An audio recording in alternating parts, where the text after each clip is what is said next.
maanta gabi ahaanba istaagay goobaha ganacsiga xaafadda Islii ee magaalada Nairobi ee dalka Kenya kadib markii dil argagax leh looga geystay haweeney Soomaali ah laba gabdhood ay dhashay.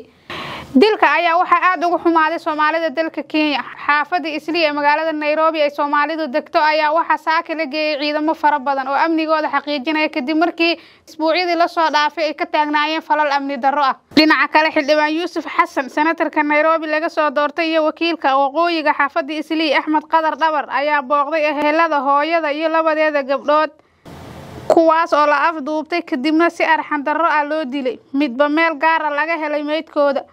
xildhibaan Yuusuf Xasan ayaa ku baaqay in laamaha ammaanka ay baaritaan ku sameeyaan dhacdadan xanuunka badan isla markaana dambiilayaasha sharciga la horkeeno. Dhacdadan argagaxa leh ayaa bulshada xaafadda Islii ku reebtay cabsi iyo walwal, waana dhacdo uguba oo aad looga hadalhayo xaafadda Islii ee Soomaalidu degto ee dalka Kenya. Si kastaba ha ahaatee, falalka amni darro ee dalka Kenya khaasatan xaafadda Islii ayaa maalmihii ugu dambeeyay ka soo darayay kadib markii xildhibaan laga soo doortay ismaamulka Wajeer afduub loo geystay kadibna la dilay. Soomaalida dalka Islii ayaa aad uga carootay falalka afduubka iyo dilka ee loo geysanayo Soomaalida.